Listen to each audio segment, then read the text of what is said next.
Hello, welcome to the end of year video review from the Vegan Information Project. As ever for us, it's been a year of vegan related chats. People tell us that veganism is where they're heading to, and we see our job as helping them to get there, as well as keeping the emphasis on ethics, because we know that ethical vegans are the vegans most likely to remain vegan.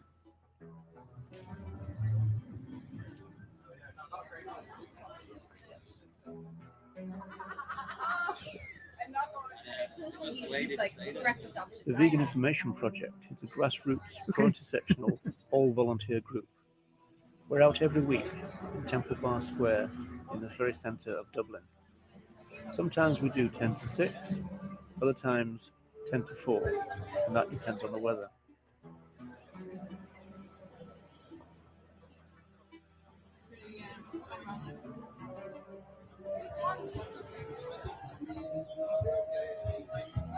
One unique feature of our Vegan Information Days is our tea station. This is a small cafe area that we have in our 2 gazebo setup. In the summer months, we're able to put this outside. At the tea station, people can relax and talk to the vegan volunteers. They chat about all things vegan in a friendly and non-pressured environment. During 2017, VIP, along with Vigo, Vegan Education on the Go, and Back into Daylight Vegan Animal Sanctuary, attended a number of festivals: Cork Veg Fest, Dublin Veg Fest, the Irish Vegan Festival in Belfast, and World Vegetarian Day in Dublin. We also spent World Vegan Day itself, November the 1st, at Citibank.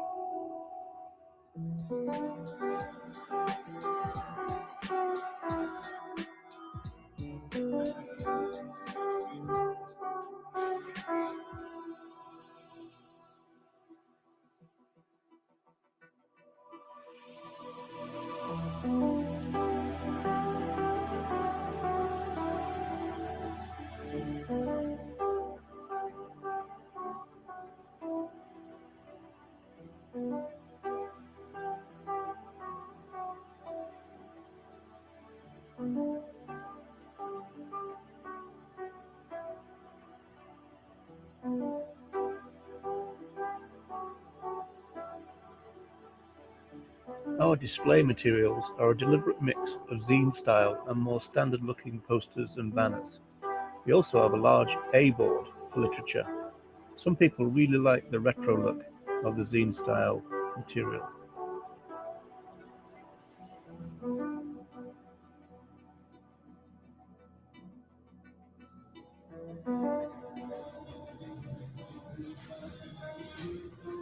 A vegan called Jessie from Slough tried hard to avoid any row, but folk gave her grief, said, "Don't you miss beef?" She said, "Not as much as the cow."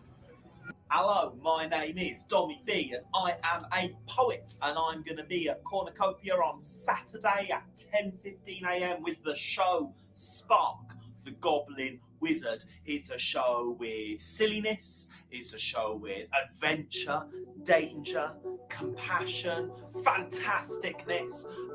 It is definitely going to change your entire life. So you must come and see it. It's for children aged 5 to 500 years old. Much like ourselves, Sandra Higgins' fantastic vegan billboard and newspaper campaign, Go Vegan World, puts out a no-nonsense vegan message. 2017 saw the Irish dairy industry react to this. Indeed, they seem to be running scared from a consistent vegan campaign, while previous veg and veggie claims were apparently no threat to them at all. In 2017, the dairy industry set up a pop-up calf in Dublin, giving out free products made from the milk stolen from mother cows. VIP and Vigo organised a demonstration outside, showing the few people that went there the tools of the brutal dairy industry and explained the rights violations that occur within it.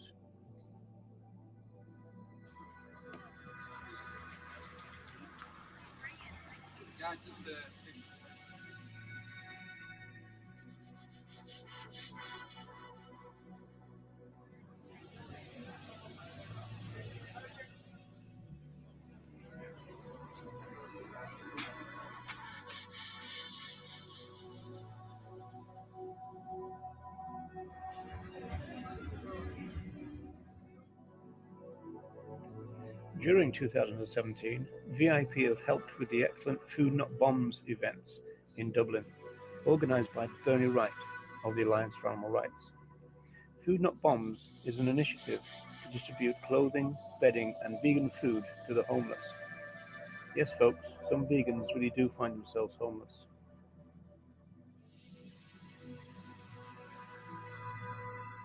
VIP, once again with Vigo, have been pleased to show support to the Dublin Earthlings Experience events, organised by two fantastic local activists. Vigo have secured some virtual reality goggles, and these have been used at such events.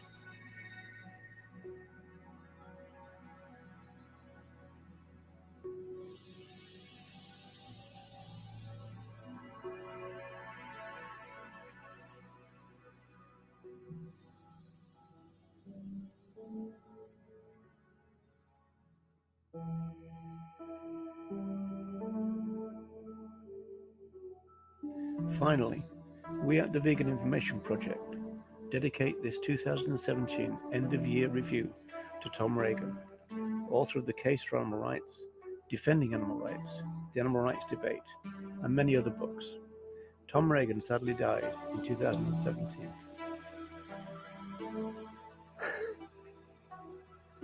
Awesome.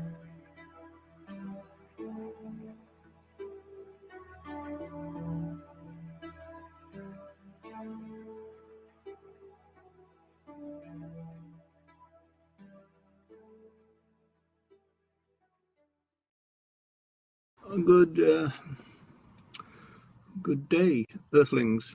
Hope you're doing well. As I mentioned in one of the first videos that I started, I was sentenced to 4 years for animal rights reasons in the late 1980s, and someone suggested that I could maybe tell a couple of stories about that to the extent that they're interesting. So I thought I'd do one of those just to see how it goes and see what you think and all that. First, probably talking about the charge and the trial. Probably the trial was at Sheffield Crown Court. The interesting thing about the trial is that they brought out of retirement someone called Sir Frederick Lawton to be the judge. And he used to arrive every day in his bulletproof car. Now, Sir Frederick Lawton was a law lord, so one of the top judges, in other words, and he came out of retirement on purpose in order to do this trial. And in the 1930s, Sir Frederick Lawton stood for Parliament for the British Union of Fascists. So it's nice to have that kind of person making moral and legal judgments about you, isn't it? I was charged with 3 counts. The first was conspiracy to cause arson. The second was conspiracy to cause criminal damage. And then the third was conspiracy to incite others to cause criminal damage. I was acquitted on the first and convicted of the second 2. Okay, so for those not that familiar with this particular trial, it was the kind of first of the real big ALF show trials, really. And essentially, they wanted to silence the organization. And so it was the press office, and I was the Northern Press Officer at the time. Ronnie Lee was the National Press Officer, and it was the press office that they really wanted to clamp down on and silence us effectively. So Ronnie Lee got 10 years, and I got 4, and a couple of other so-called lieutenants or lieutenants also got 4 years. So I actually went on the run myself because I'd been given bail, but I was the only defendant with children at the time. And we had a meeting with our barristers, which I think Ronnie talks about in his book, The Animal Freedom Fighter. And I remember that they suggested that Ronnie would be getting 15 or 16 years and that I would be getting about 10 years. And so I thought, well, that's all the school time of my children. So I thought, not doing that. So I arranged to disappear, which I did successfully.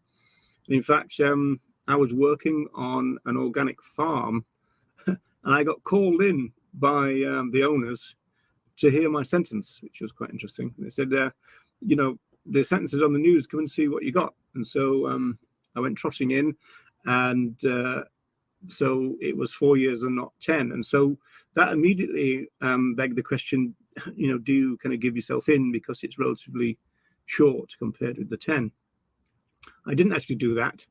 I I stayed on the run for another couple of years. And during that time, I had something to do with the foundation of the Federation of Local Animal Rights Groups. And also I started a couple of kind of local groups in places like Wales. And interesting because the reason I got caught in the end is that the press coverage got more and more weird and over the top. For example, there was claims that I had some kind of connections with the IRA, which wasn't true.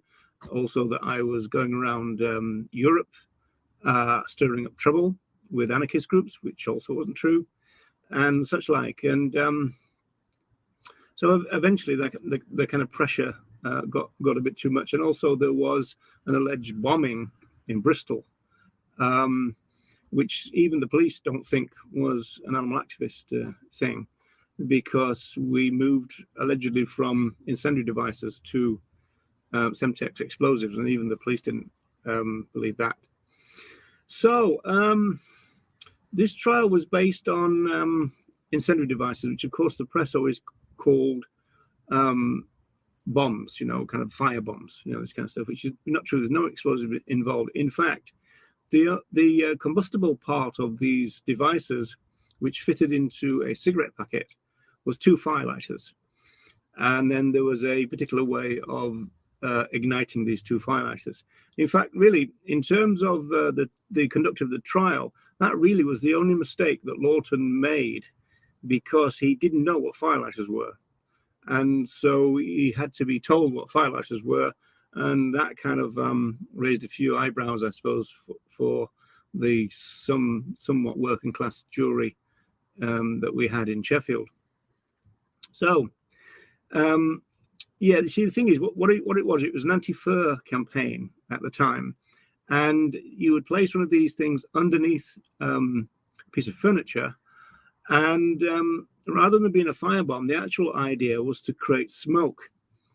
And when there was sufficient smoke, then the store sprinklers would go off. And so in actual fact, this campaign was based on water damage, not fire damage at all, even though it was, a small fire to create the smoke which was started with. There was one exception where an entire department store burnt down in Plymouth. It's called Dingles, I think. And I've always argued that we're in an ironic situation there, that the ALF probably saved human lives because of that, because the reason that the thing burnt down was because the sprinkler system wasn't working. And so if there had been a fire in the middle of the day and hundreds of people had been in this multi-story building, then the chances are that not all of them would have got out. So that's kind of like an interesting one.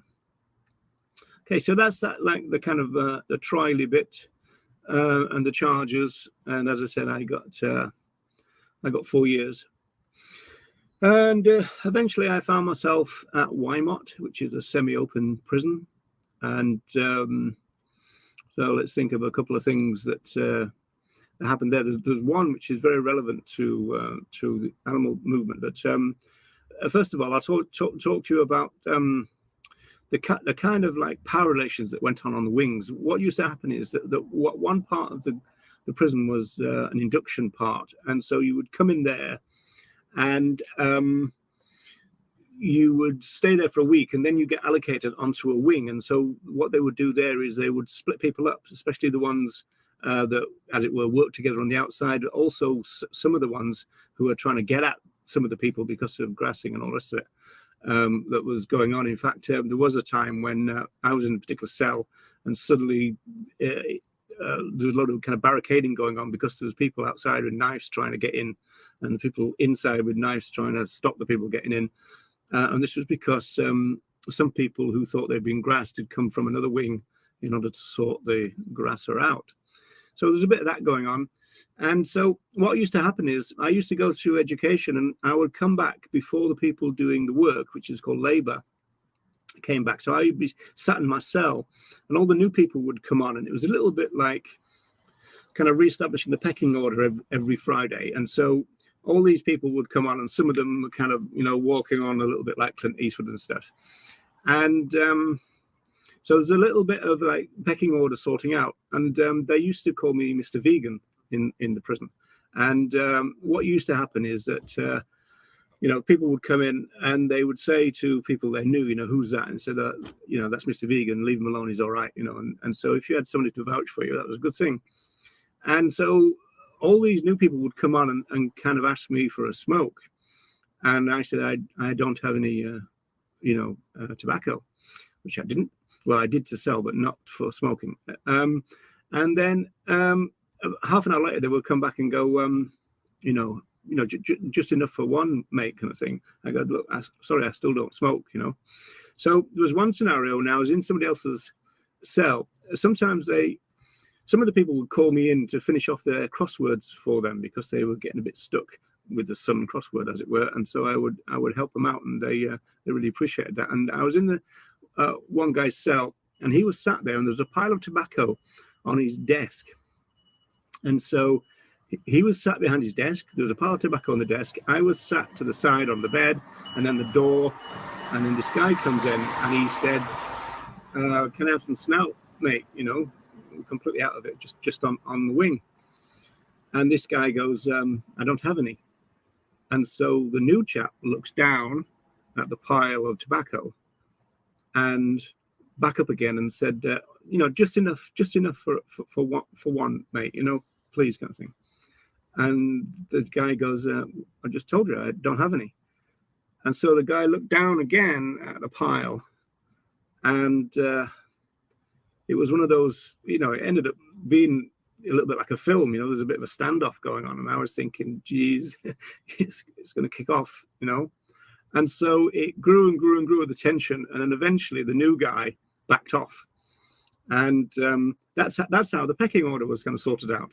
You know, a lot of new people already, but the ones who didn't, they had to kind of like have a few kind of face-offs really in some kind of ritualistic way and sort themselves out, you know. And that happened every Friday. It was bizarre. There was interesting drug culture in the prison. The screws used to advise the cons on whether a particular block of cannabis was worth half an ounce of tobacco. That was interesting. But the final thing I'll mention this time is relevant to the animal thing, the animal movement, the vegan issue, animal thing. What's that? And that was the fact that I was in the cell once with this guy. And this guy, for years, because he'd been one of these kind of recidivists who'd been in and out of prisons. I think most of his life he'd been in prison just for like trivial things, you know, over and over again, in and out, you know, one of those kind of things. And he always had porridge made with water, with a bit of sugar or sometimes salt on it. He used to have dry toast with either baked beans or peeled plum tomatoes on. And this guy was giving out, as we say in Ireland, you know, kind of like having a bit of a go, veganism. And, you know, kind of obviously finding out that I'm Mr. Vegan and all this. And I said to the guy, you know, I don't know what you're complaining about. You've just had a vegan breakfast. And this chap started to kind of almost retch and be sick, you know, puke. And I thought, this is bizarre. You know, bizarre behavior. You know, this guy had that breakfast, the same one, for literally years, and now he was told it's a vegan meal, and he's all upset about it. You know, this is really, you know, from a sociological point of view, the real kind of strength of culture. You know, that you can really socially construct things to mean something, and they're very powerful, even if it goes against all your experience, like he did with this guy. You know, goes against all his experience. He'd been quite happy with his breakfast for years and years and years. And then suddenly he starts to puke because it's a vegan breakfast, you know. Absolutely weird. Anyway, so I don't know. Let me know in the comments maybe below whether you find these interesting. I'm not quite sure whether I do, but then I know these stories already, don't I? So there's a few more kind of activists things that I could talk about in other ones, like my trip to the Orkneys with Sea Shepherd, that kind of stuff. That was interesting. We arrived in Glasgow and got told, well, the plan is, lads, we're gonna just keep knocking the gun up into the air so he can't shoot it at the seals. And we thought, that's interesting, because in Scotland, the Orkneys, that's what I'm talking about, they used to shoot the seals, not club them like they did in Canada. So that might be a story that might be interesting. Let me know in the comments below, as they say in these YouTubey things. So there we go, Earthlings. Bye for now.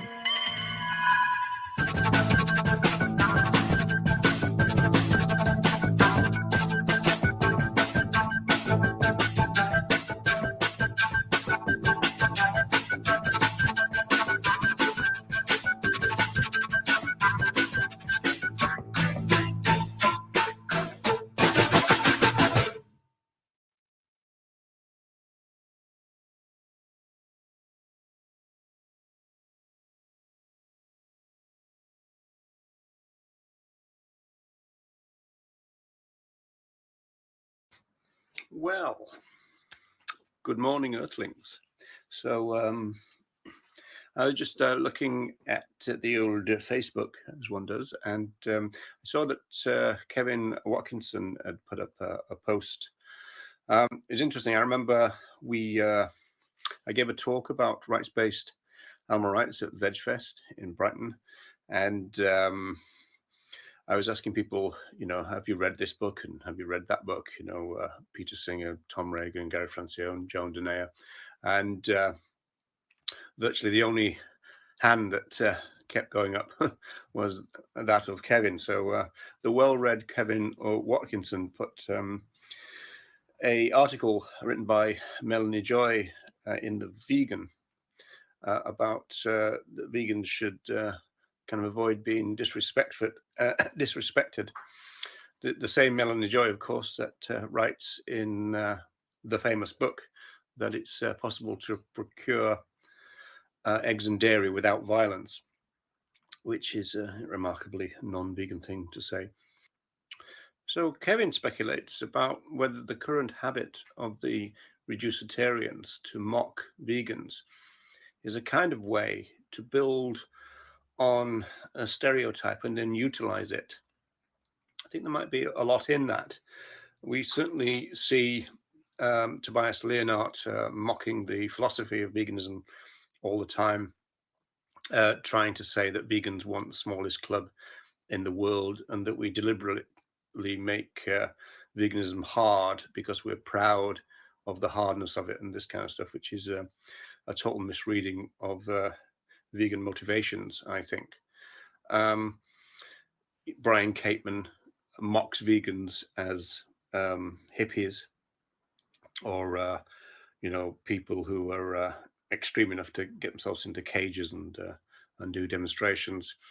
Of course, Matt Ball mocks vegans by claiming that they're akin to fundamentalist religious groups or terrorists.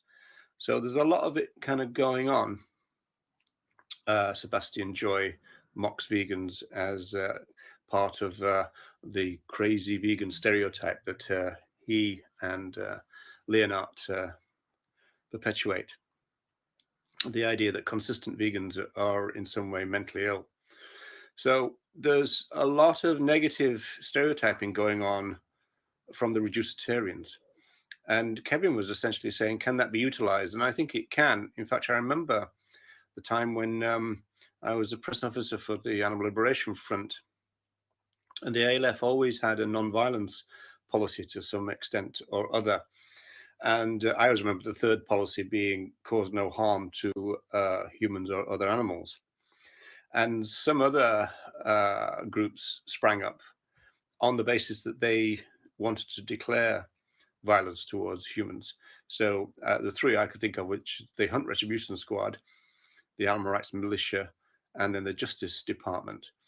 And I remember that once those groups had publicized themselves, the press used suddenly regarded us as quite the moderate. Oh, you're the moderate, non-violent direct action people, not the violent direct action people. And so their attitude towards us changed. And I think that could be something that's going on. That if you perpetuate the crazy vegan stereotype, then in contrast, the reducitarians can seem reasonable, effective, polite, and I think there's something going on there. The last Luxembourg International Animal Rights Conference, I think that probably should be in inverted commas now. Apparently, a speaker said that came out with the usual kind of Nick Cooney stuff about vegans should, wear suits and I think it was that tattoos were bad. Tattoos were a negative thing. I did hear that there was some opposition to that and some discussion, and I think the person has said that they'll drop that part from their speech in future because they were persuaded by the opposition. But again, it's kind of part and parcel of the kind of Nick Cooney reducitarian, kind of positioning of vegans at the far extreme. We're fundamentalists, we're extremists, we're purists. It's all or nothing. We demand that people go vegan overnight, or we tell them not to do anything at all. And I mean, to be honest, I've never ever heard a vegan say, live vegan, be vegan, go vegan now, or don't do anything. I mean, that's just a ridiculous suggestion. And yet that myth and stereotype is put out on social media every day by the reducitarians and their supporters. So I think Kevin's onto something there, that I think this, because I've been wondering, why is it that they seem to have to kind of mock vegans, these reducitarians? And I think it's that. I think it's the fact that people like Melanie Joy have undoubtedly read The Psychology of Stereotyping. And I think we're onto something there, that they've seen that they can position us as the extremists and the purists, and then in contrast, they're seen as the moderates, the good people, and the reasonable people to deal with. And I think that's what's going on. Another movement issue that we need to deal with.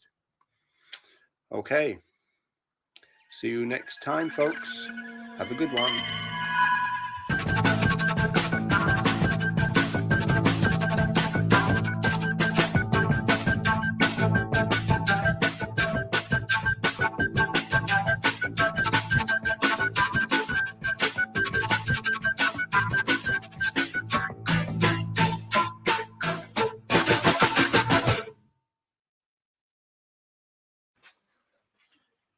So, hi, Earthlings. Hope you're well.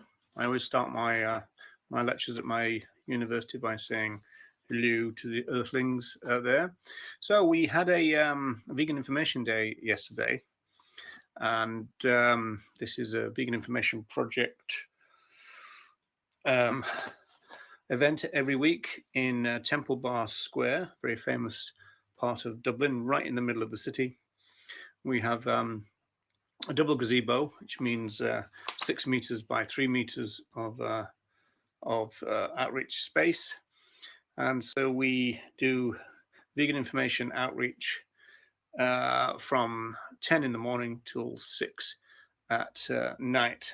And I just thought I might go through a couple of things that happened on the day, just to give you some idea.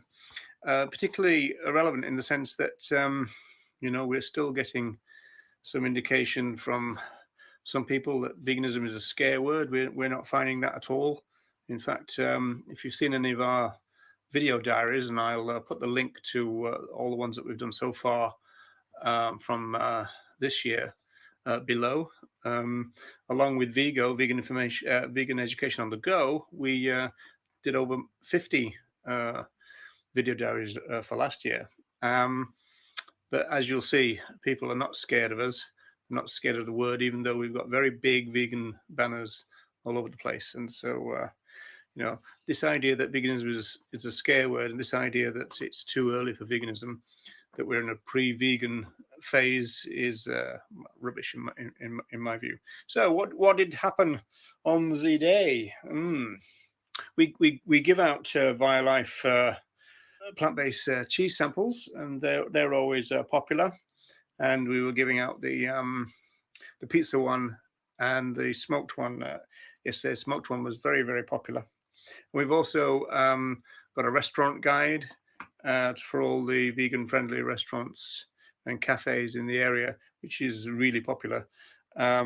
Sometimes people just like get off the plane, and one of the first things they see is us, which is really quite nice, because they go, we've been kind of a bit worried about what we're going to do about food, and so now we're all kind of set up for our break or our holiday or whatever they're on, So we saw a mother from the United States who was a vegan, and said that her 3 children were vegan at home. There was some vegan runners from England, I think Watford. I think they said it was quite funny because we were sat there and we saw them coming, and one of them kind of pointed at the gazebos, and they both ran over, and they started kind of dancing around. They were really kind of pleased to see us, and they really had a good time, and bought a couple of badges and stuff. That's quite good. We met a vegetarian, and he said something that in all my years of experience I'd never heard before. He said that he gets colostrum from his doctor, and I said, wow, that's the the most important thing that calves need, and yeah, so he said it's because it's kind of so good for the calves that they took it. And of course we do know, it's one thing that I don't actually know much about, we do know that calves are separated really early, sometimes immediately at birth. And so in terms of the colostrum, what happens is it just gets stirred into the milk, or does it get separated out and sent to doctors? It's something that I hadn't really thought about before. It was quite interesting when that one came up, and you just thought, wow, a person on someone else's colostrum, the most important bit of food that they would ever have if they were given the chance. There's a film crew at the moment going on in making a film about the rise or the development of veganism in Ireland. Their title is not great at the moment, so hopefully we'll change that. And we're being lucky that we've been able to convince them that veganism is not a diet. They will seem to be under that false assumption. So we've put them right on that and stressed the ethics. And so their camera person came down and filmed the event yesterday. So that was good. That'll be included in the documentary, hopefully. Oh yeah, there was early on there was a guy who came up from Europe, and he saw one of the badges which mentioned the Animal Liberation Front, and he was saying, "Oh, are they kind of still going?" And I was saying, "Well, there's not a great deal going on compared with, as it were." And it turned out that he was like a 1990s kind of punk ALF supporter, if not kind of hinted that he might have been an activist, and so he's really keen on talking about that, and now he's a teacher, which is quite interesting. We have something we call the tea station at the gazebos, which is a cafe area. So it's a table with like a pump pot or like a flask type thing, and we give out free teas, herbal teas or black tea with plant milk and sweetened with maple syrup if people require that, on sometimes free fair trade coffee we might give. And one of our staff members from yesterday had an hour-long conversation with someone about veganism. We find that the tea station is a very useful thing, because I describe people as vegan curious nowadays, and it turns out that when you do sit them down, especially with a cup of tea, that they can kind of relax and they can kind of ask all the questions. Everybody seems to have some questions for vegans now, and of course it can be as basic as protein and all that. But we get a lot of really kind of interesting questions because we get a lot of people who are thinking about veganism. It's interesting actually, because if you think about the recidivism that goes on, it's the non-ethical vegans that tend to kind of, as it were, fall off the bandwagon. But the research suggests that they regret doing that and they would like to get back. So not only have we had a rise in vegans lately, even the people who have stopped being vegan want to be vegan again. And so again, it's going to be a question of when the time is right, and they're going to make their own incremental steps. Nothing we can do about that. We can just encourage them, and we can tell them that our position is vegan, and that's where we want them to end up. Well, a couple of weeks ago, we had someone who was born on a dairy farm saying that after seeing what does happen to the calves, that he is in agreement with us. It didn't really make it clear in terms of what he was doing about it. Yesterday, however, there was a fishmonger who said that they were very kind of guilty about what they did, but they didn't kind of see what they could do, but they kind of saw the point. I think the that's the kind of the strength, I think, of maintaining the ethical stance, in the sense that you can plant that seed, and then people reflect on it in terms of what they're doing. As Harold Brown says, now vegan activist and ex-farmer, there's a lot of people in the animal agriculture who don't actually like what they're doing, but for all kinds of sociological reasons, they might have difficulty kind of getting out of it, that kind of stuff. So I know some vegans will just say, well, it's the moral thing to do, so just do it. But it's not quite as simple as that. There was another ex-farmer came up. I think he said that his brother was still a dairy farmer, and he was given the old usual thing about being concerned about the plight of cows if everybody went vegan overnight. That kind of unlikely kind of scenario that we get put on us every now and then. It amuses me really, because it's almost like people trot up to us and they kind of go, look, we're a bunch of speciesists. We've created all kinds of trouble. We've created all kinds of mayhem in the environment with other animals and human health. What are you going to do about it? It really kind of amuses me, the fact that it's almost like we've created a problem, you vegans sort it out, kind of thing. Essentially we're being asked to clear up a mess that we didn't make. That's one of the bases of quite a lot of the questions we get, which is, what are you going to do about, the problem that I've caused? It's really kind of quite interesting in that sense. This guy also made a really disingenuous point. He was talking about how cows who were domesticated, or in David Nybert's sense, domesticated, were much better off than free living beings. And they had a real bad time. They lose a lot of their babies and everything else. Turned out actually that he wasn't really talking about generally free living beings. He was talking about the fact that he once knew of some kind of dairy herd who had just been released and to fend for themselves, and then they kind of didn't cope too well. And we were saying, well, you're talking about domesticated beings there who were just like turned loose without any further care. You're not talking about free living beings. But he thought he was kind of making a really kind of valid point, and it had no merit in it at all, which was quite interesting.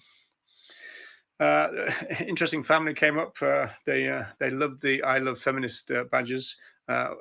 Obviously, VIP is a pro-intersectional group, so we have feminist-inspired things, anti-racist things, anti-fascist material on the stall as well. There's a bit of chat during the day about how bad the International Human Rights Conference in Luxembourg was.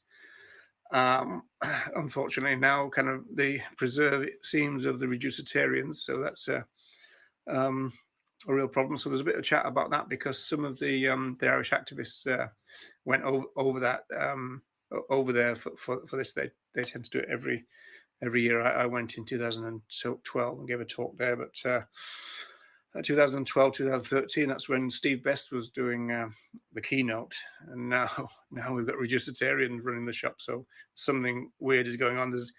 We've got, as a movement, a vegan movement, to sort out why is it that anti-vegans are being invited to vegan events. We need to sort that one out, I think. And then a really interesting person came up, and ironically had a copy of Leonard's book, and said that her friend had bought 16 copies to take back to the States. So we were able to put a right about the author on that. But what was interesting more so about that was she was involved in dog rescue in Beijing, in China. And she kind of confirmed, I said that there's a new chapter in a book that's just coming out, edited by David Nybert, and which kind of says that most Chinese people have never tasted dog meat and are also kind of fairly opposed to it. And it's probably kind of limited to certain kind of provinces and stuff like that. And she was kind of like sympathetic to that idea, although she did say that, you can also get it a bit more widespread than that, in the sense that it can be a bit kind of undercover, do you want to buy a postcard type idea. And she said that they actually found dog meat and flesh from cats in just around the corner from an animal sanctuary. So, so it is there, but I think it's kind of fairly low key.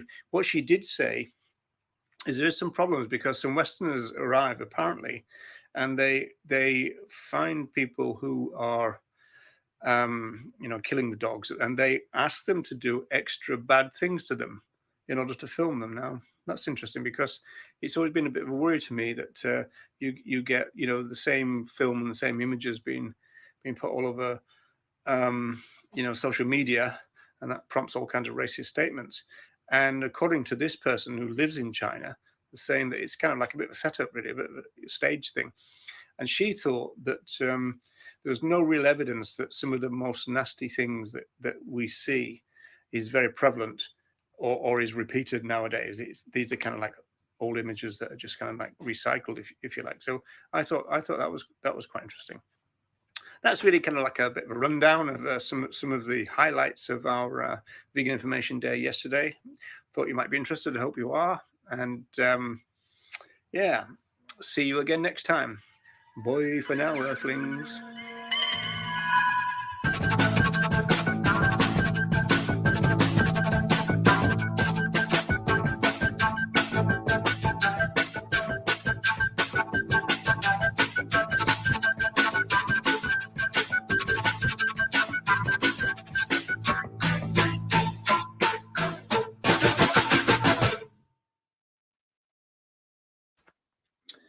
Hello, Earthlings, and welcome once again to another YouTubey type thing from me, Roger Yates.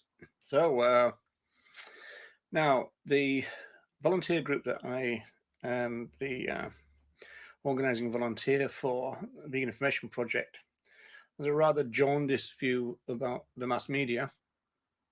This is one of our badges, and this is one of our posters. And at the same time, you do tend to still get kind of sucked into doing it. And as a sociologist, I know that it's the mass in mass media that is quite seductive for social movements. The real problem for movements, and this was a major problem before the internet, of course, is that you have no control about what they do. So anyway, we were contacted last year, 2017, to take part in a program called What Are You Eating? Now, I didn't know anything about this program, and it's presented by an award-winning journalist called Philip Butcher Hayes, and I didn't know anything about him either. There was some worries from people that it was going to be a bit of a hatchet job, and that's actually what it turned out to be.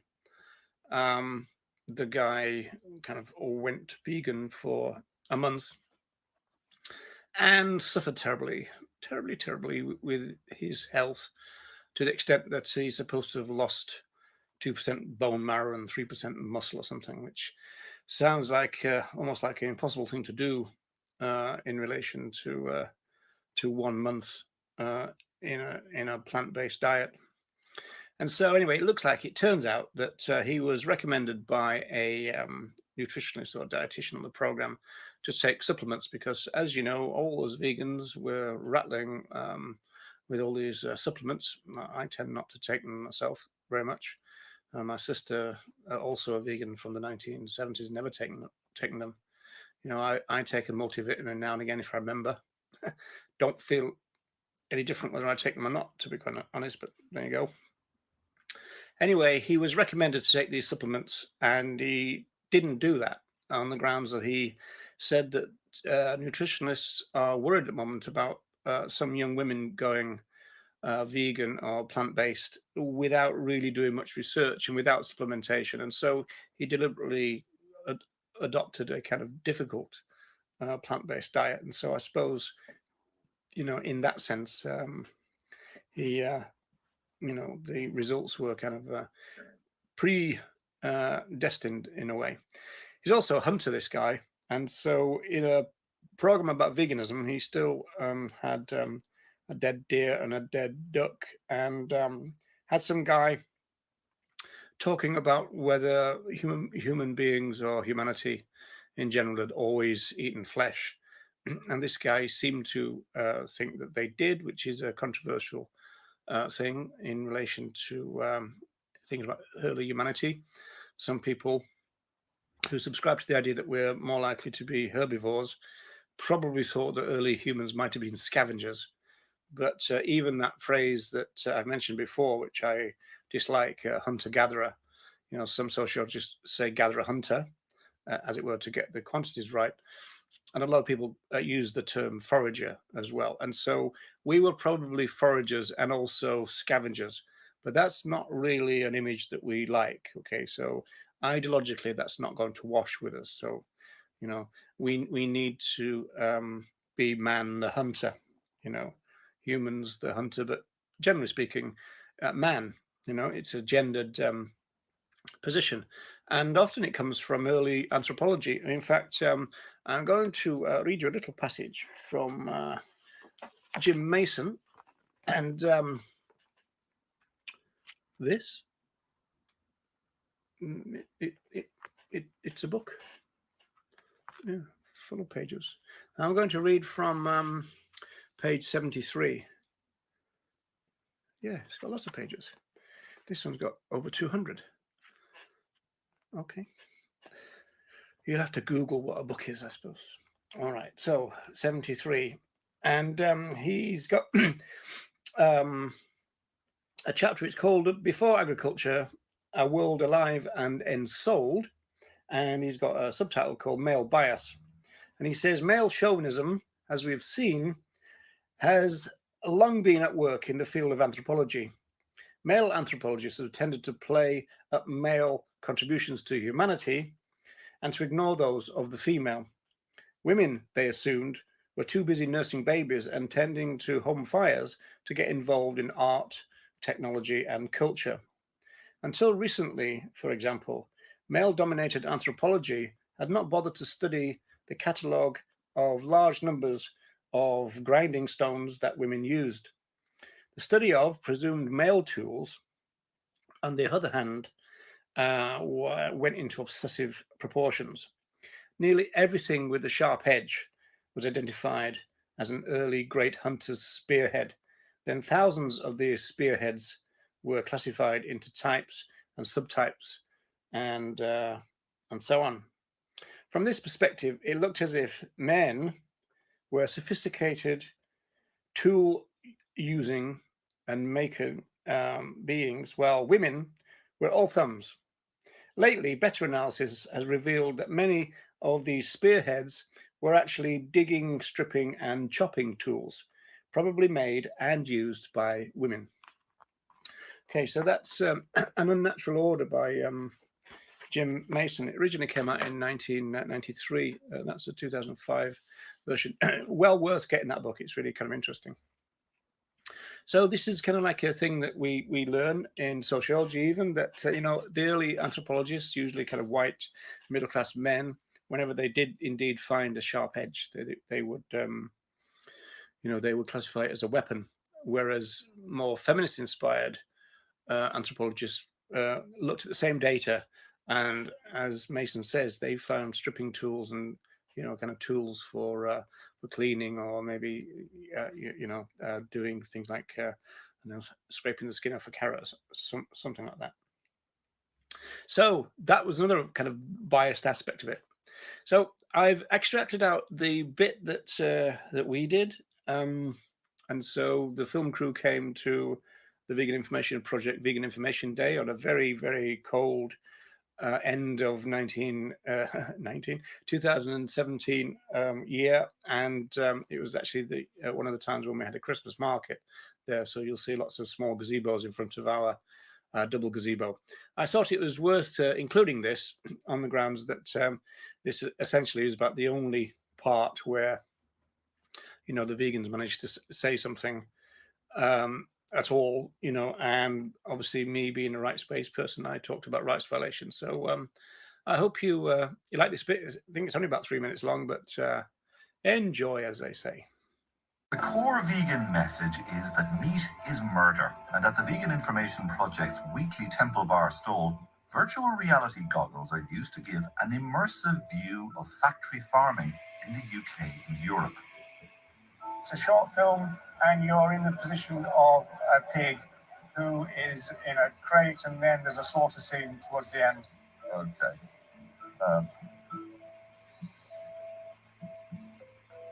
I'm in a very narrow pen looking at things from the sow's point of view. To either side of me, I can see rows and rows of sows either way. Yeah, there's no doubt about it. The conditions are pretty cramped. Your next and final stop is the slaughterhouse. It's a very, very effective technique for making you think. Typically, what reaction do most people have when they see that?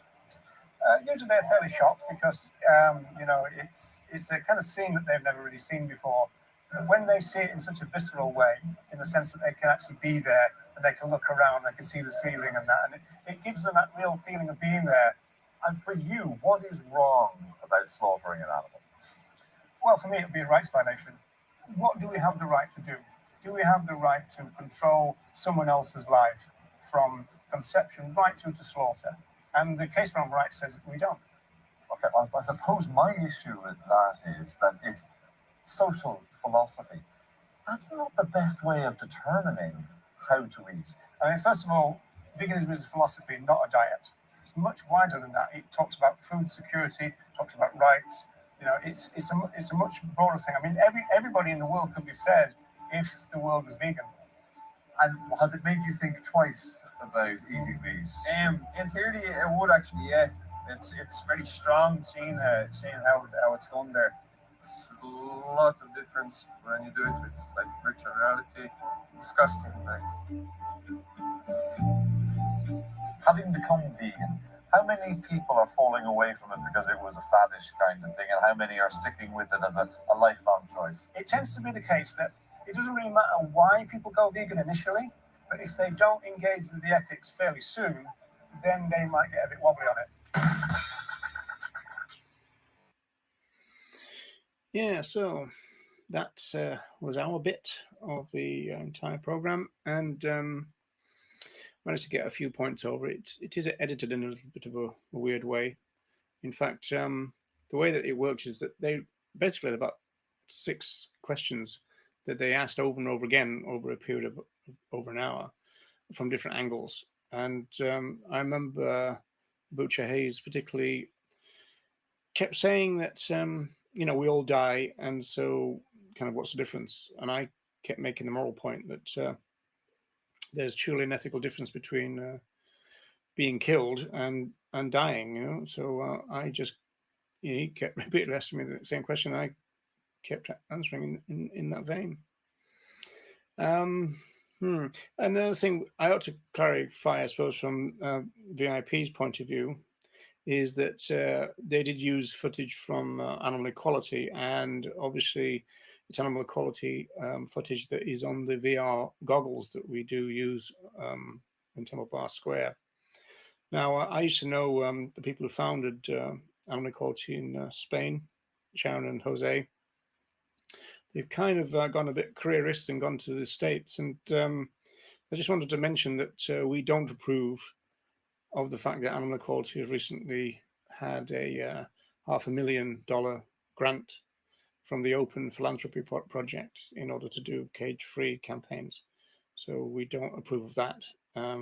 Just makes kind of supporting them far more tricky. Not least also that they seem to have kind of joined this effective altruism kind of move within the movement, which is a bit of a con as well. So that's just something I thought I need to clarify. Okay, so that's us done then, and I hope you enjoyed that clip, and see you next time. Bye.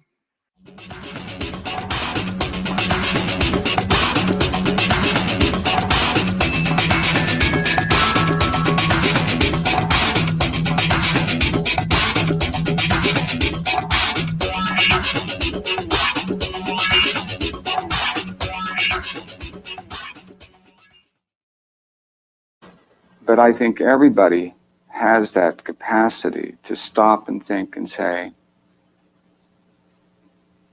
if I knew you, I wouldn't eat you.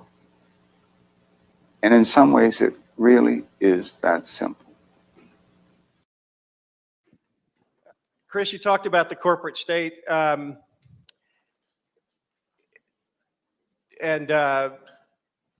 how that is holding us back, holding back progress. And could you please unpack that term a little bit and explain to us how the corporate state is holding back progress that vegans are working on, that animal rights activists are working on? Eunice pointed to a few things, including ag-gag laws and so forth. You're going a bit further, saying bold reforms of democracy to make progress and fight back those things anymore. Something else is needed. You're calling for revolution against the corporate state. Help us understand how to get there, sir. Well, you can look just in the vegan movement itself, the extent to which the animal agriculture industry has bought off all of the major environmental and health nonprofits in the country, from the American Heart Association to the Sierra Club to anything else. That's how you get $25 million in fossil fuel money going to the Sierra Club, and they run around talking about natural gas as a bridge to clean energy system. That's how you get the American Health or the American Heart Association on their website, which is in the film and Eunice's book, posting recipes with pork or dairy products or anything else.